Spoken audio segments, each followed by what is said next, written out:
The shot was impossible. 1,800 meters through mountain wind that changed direction every 30 seconds. The target was a man I'd served with for 6 years, and I had 40 seconds to decide whether to take it. My name is Daniel Cross. I was the best sniper the Marine Corps ever produced, with confirmed kills in 3 countries, and a record that other shooters studied like scripture. But none of that prepared me for the moment when command ordered me to put crosshairs on a brother's head and squeeze the trigger. This is the story of the shot I didn't take, and the war that came after. It started 6 weeks earlier in a briefing room that smelled like coffee and secrets. Colonel Patterson stood at the front, his face carrying the weight of information he wished he didn't have. Next to him was a CIA officer who never gave his real name, just called himself Martin. And everyone knew better than to ask questions. They showed us a photograph of Captain James Riley. We all knew him. Riley had led force recon teams for 8 years, earned 2 silver stars, and had the kind of reputation that made legends look ordinary. He was the guy who walked into hell to pull people out, who never left anyone behind, who embodied everything the Marines claimed to be. Riley's gone dark, Patterson said, his voice flat, professional, hiding whatever he felt about it. 3 weeks ago, he was running an operation in the Kandahar province, coordinating with local militia forces against a Taliban stronghold. The operation went sideways. His entire team was ambushed. 4 Marines dead. Riley survived, but instead of extracting, he disappeared into the mountains with his Afghan interpreter. We've had no contact since. Martin took over, his CIA smoothness making everything sound reasonable, justified, necessary. 2 days ago, we received intelligence that Riley has made contact with a group called the Coast Network. They're not Taliban, they're not ISIS, they're something worse. Foreign fighters, ex-military from a dozen countries, operating as mercenaries for whoever pays the most. Drug cartels, warlords, whoever. Riley has been seen meeting with their leadership multiple times. We believe he's selling intelligence. American operational details, names of assets, location of forward operating bases, everything he knows, which is everything that matters. I sat there, trying to process this. Riley, a traitor, the man who'd carried a wounded Marine 6 miles through hostile territory, because leaving him wasn't an option. What's the proof? I asked. Intercepted communications, video surveillance, bank records showing deposits into an account linked to Riley's identity. It's him, Cross. We're not asking you to take this on faith. We're telling you it's confirmed. Martin pulled up more images. Riley meeting with bearded men in compound courtyards. Riley handling packages that looked like documents. Riley who looked thinner, harder,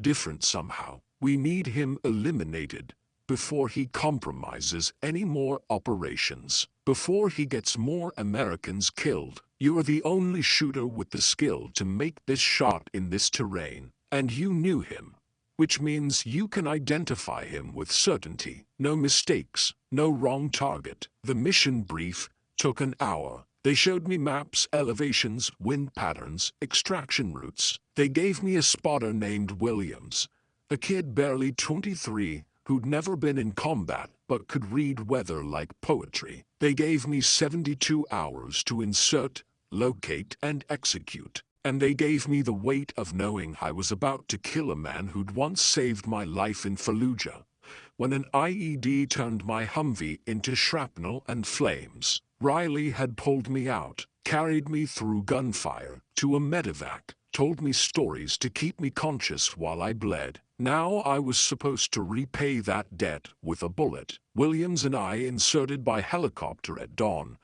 dropped into mountains that looked like the Earth's bones breaking through skin. We humped our gear 12 clicks to an observation point that overlooked the valley where intelligence said Riley would be. The hide site was a crack in the rocks barely wide enough for 2 men, but it had perfect sight lines and concealment. We settled in for the wait. In sniper work, waiting is 90% of the job. You become part of the landscape. You breathe with the wind. You let time pass through you without leaving marks. Williams set up the spotting scope while I assembled my rifle. A custom M40 that I'd fired so many times it felt like an extension of my body. Every adjustment was muscle memory. Every calculation was instinct refined through 10,000 rounds. "How well did you know him?" Williams asked, his voice quiet, trying to fill the silence with something other than the enormity of what we were doing. "Well enough to know this doesn't make sense," I said. Riley wasn't about money. He was about the mission, about the men. He turned down contractor offers that would have paid 10 times his military salary. Said he didn't join to get rich. He joined to matter. People change. Pressure. Trauma. Maybe he just broke. Maybe. But I didn't believe it. I'd seen broken men. Riley wasn't broken 3 weeks ago. Tired, sure. Frustrated with the war. With the politics, with the endless cycle of fighting the same battles in the same valleys against enemies who just kept coming. But broken? No, something else was happening. Something I didn't understand yet. We maintained position for 16 hours. The sun crossed the sky. Shadows moved like living things across the valley floor. Williams spotted movement first. "I've got personnel, 300 meters. 5 individuals, moving toward the compound." I swung my scope, found them. 4 Afghan men, AK-47s slung casually, walking with the confidence of people on home territory. And Riley, he was in local clothes, packle hat, beard grown out, but I'd know his walk anywhere. The slight hitch in his left leg, from an old injury. The way he moved his head, always scanning, always aware. It was him. They entered the compound. Through the scope, I watched Riley sit with the Afghan men, drinking tea, talking. From this distance, I couldn't hear words, just see gestures, body language. Riley looked relaxed, not captive, not coerced. He laughed at something one of the men said. He accepted food. Everything about it screamed comfortable, familiar, like he'd been doing this for months, not weeks. "Range?" I asked Williams. 1,800 meters. Wind is variable, gusting between 8 and 12 knots from the northwest. Temperature is dropping. Air pressure stable. It's a difficult shot, but you've made harder. I had. In Ramadi, I'd made a shot at 1,900 meters in sandstorm conditions that other snipers said was impossible. But I'd been shooting at an enemy then. Someone who'd killed Americans, who would kill more if he lived. This was different. This was Riley. And difficult wasn't the problem. The problem was that every instinct I'd honed over a decade of combat was screaming that something was wrong with this picture. "Command wants confirmation before engagement," Williams said, reading from the encrypted message on his radio. "Positive ID required." I zoomed the scope, focusing on Riley's face. The beard changed his appearance, but not his features. The scar over his left eyebrow from a training accident. The slight asymmetry of his nose, from where it had been broken in hand-to-hand combat. The way he held his tea glass, left-handed, because his right had nerve damage from an old gunshot wound. Every detail matched. It was definitely Riley. I could take the shot, center mass, 1 round. He'd be dead before he heard the report. Clean, professional, mission complete. Cross, Williams prompted. "Do you have positive ID?" Affirmative.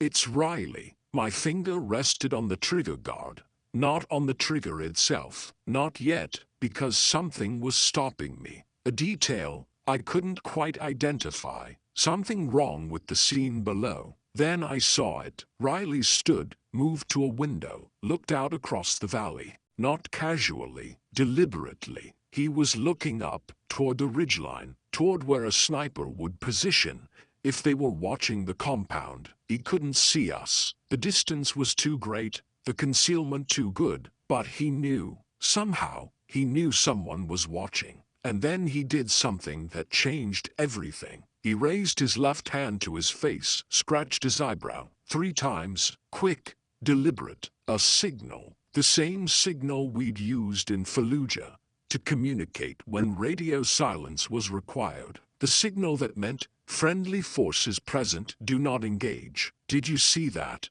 I asked Williams. See what? Riley just signaled. He knows we're here. Williams adjusted his spotting scope. That's impossible. There's no way he could know our position. He doesn't know our position. He knows someone would be watching, and he's trying to tell us something. I kept my scope on Riley. He moved back to the table, sat down, resumed conversation, but his body language had changed. More animated now. Emphatic. He was arguing about something. One of the Afghan men stood up, angry, gesturing with his hands. Riley responded, calm but firm. The argument escalated. Another man joined in. Riley stood his ground. Whatever they were discussing, it mattered. It mattered enough to risk conflict. Then gunfire. Not from the compound, from the perimeter. Automatic weapons, heavy caliber, multiple shooters. The Afghan men in the compound grabbed their weapons,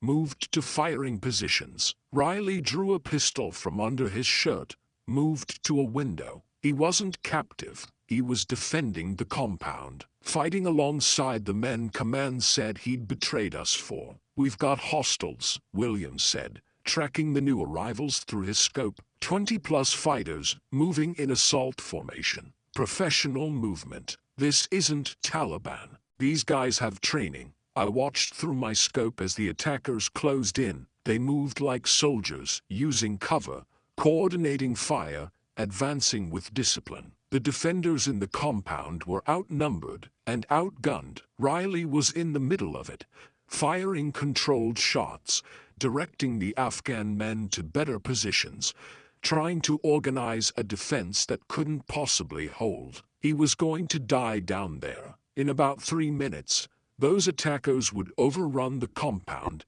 and Riley would be killed, unless I did something. Cross, we need guidance. What are your orders? My orders were clear. Eliminate Riley. The opportunity was perfect. He was exposed, focused on the attackers, wouldn't see the shot coming. I could complete the mission right now. 1 shot, everything Patterson and Martin wanted. But my gut was screaming that they were wrong, that Riley wasn't a traitor, that something else was happening. And if I was right, I was about to watch a Marine die, because I followed orders instead of instinct. I made my choice. Change of mission. We're providing support. What? Cross. Our orders? Our orders are based on bad intelligence. Riley just signaled friendly. He's under attack by unknown hostiles. We're engaging. I swung my scope to the attackers, found the one who was clearly leading the assault, barking orders, directing fire. Target acquired. 1,800 meters. Wind 7 knots northwest. Prepare for adjustment. I controlled my breathing. Let the crosshairs settle. Felt the rhythm of my heartbeat. Between beats, there's a moment of absolute stillness. That's when you shoot. I found that moment. Squeezed the trigger. The rifle kicked. Through the scope, I watched the target drop. The attackers scattered, confused, trying to identify the threat. I was already working the bolt, chambering another round, finding the next target. Second shot, another hostile down. The attackers were in chaos now, diving for cover, returning fire in random directions. Riley understood immediately. He used the confusion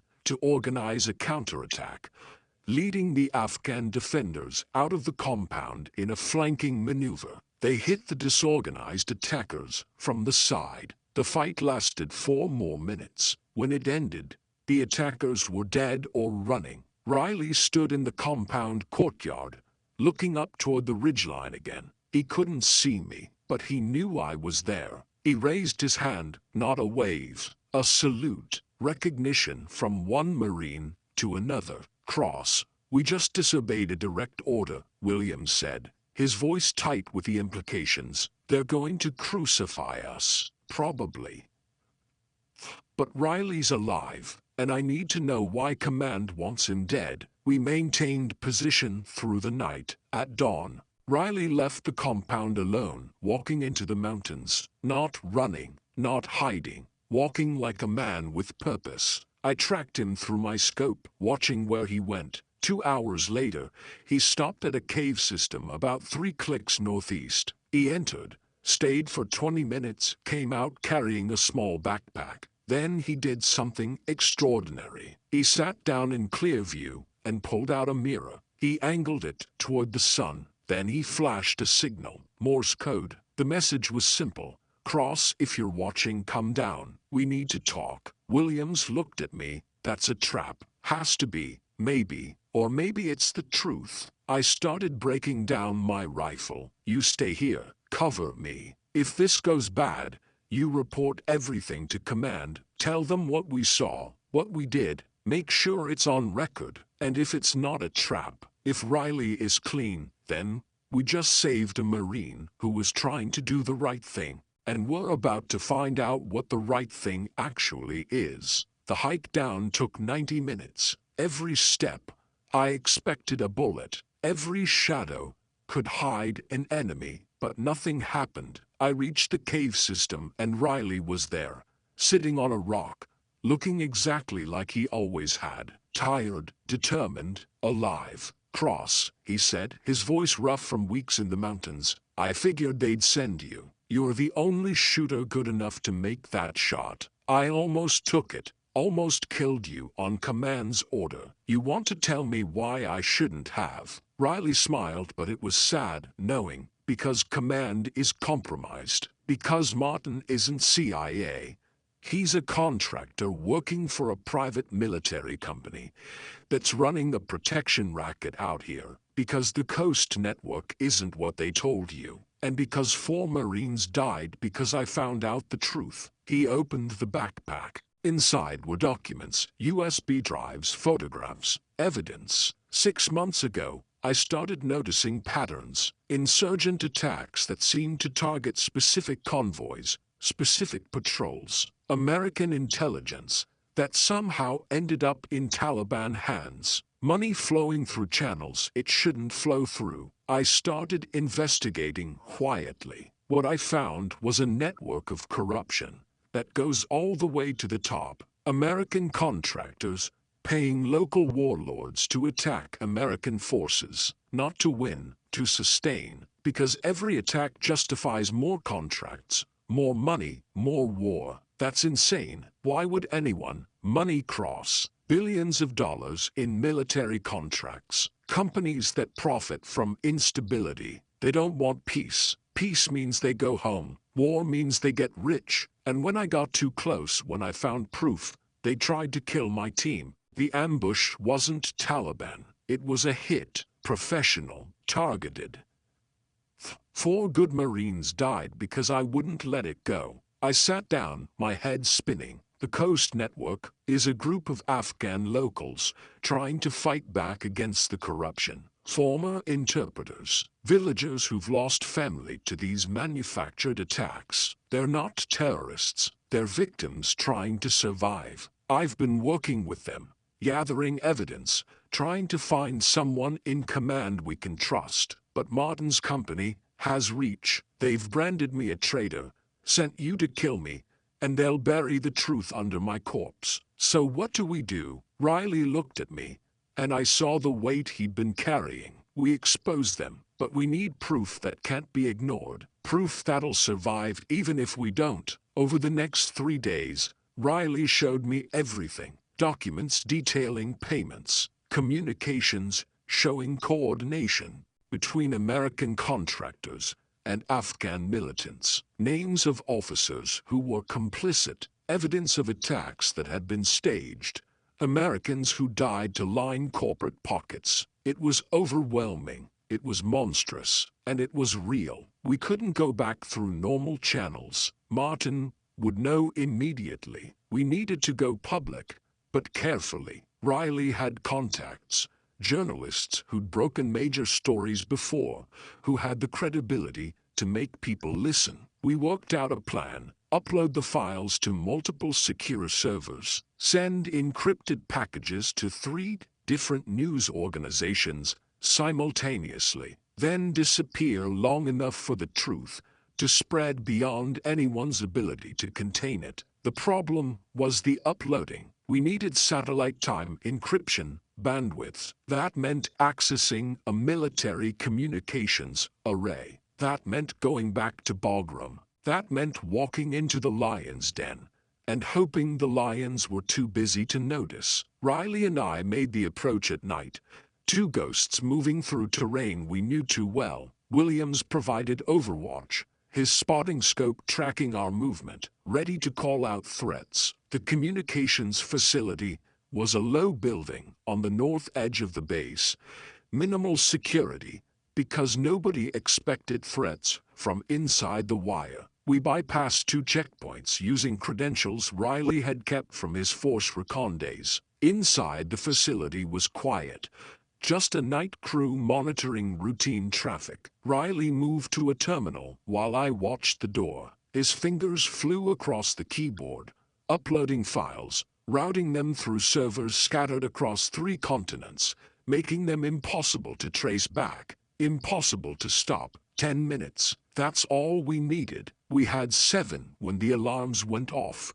They found us, Riley said, his voice calm despite the chaos. Keep uploading. I'll buy time. Riley, that's an order, Marine. Finish the mission. He moved to the door, weapon ready. I heard shouting outside, orders being barked, the sound of boots on concrete. Riley called out, identifying himself, trying to talk them down, but they weren't there to talk. Martin had given orders. Those orders were terminal. The first shots came from outside. Riley returned fire, controlled bursts, aiming low, trying to wound rather than kill because they were still Americans, still brothers, just following bad orders from corrupt leadership. The upload hit 70%, 80%. Riley was holding the door, but barely. He'd taken a round to the shoulder, blood spreading across his shirt. Cross how long? 20 seconds. Make them count. 90%, 95%. Riley dropped behind cover, reloading. He looked at me,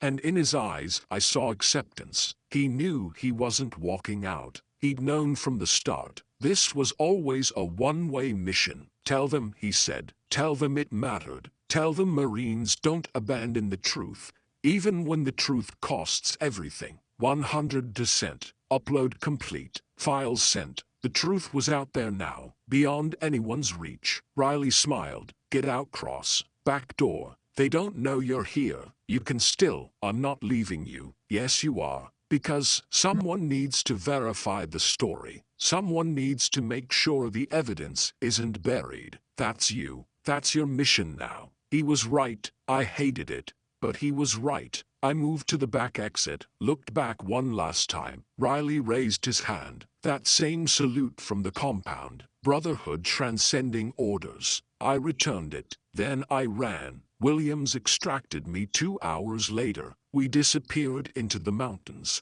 monitoring news channels on a stolen radio. 48 hours later, the story broke. 3 major newspapers simultaneously published evidence of contractor corruption, staged attacks, systemic fraud. Names were named. Companies were investigated. Officers were arrested. The truth Riley died for spread like wildfire. Riley himself was reported killed in a firefight at Bagram. Officially, he died a traitor, shot while attempting to escape custody. The Corps never corrected the record. To them, he remained a stain on Marine honor. But I know the truth. Riley was the most honorable Marine I ever served with. He chose conscience over career, truth over survival, and he paid the ultimate price. I testified at the closed hearings, told them everything. Williams corroborated. The evidence spoke for itself. Convictions came slowly, quietly,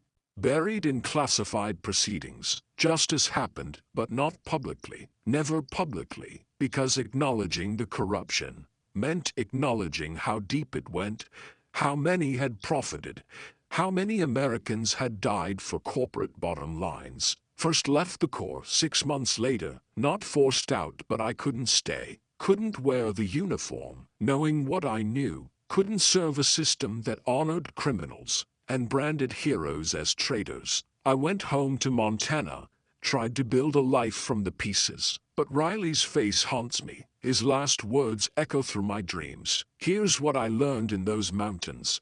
Integrity isn't about following orders. It's about following truth, even when truth leads through hell. Riley understood that. He chose to be right rather than obedient. And yes, it killed him, but his death meant something. It changed things, it saved lives, and in the end, that's all any warrior can hope for, to make the last stand matter. If you're watching this, if Riley's story means something to you, leave a comment, share this. Make sure people remember that real heroes don't always get parades. Sometimes they get courts-martial and unmarked graves, but they're heroes nonetheless. Subscribe to hear more stories about the warriors who chose hard right over easy wrong, who paid prices we can't imagine for principles we should never forget, because these stories matter, the truth matters, and remembering the cost of truth, that matters most of all.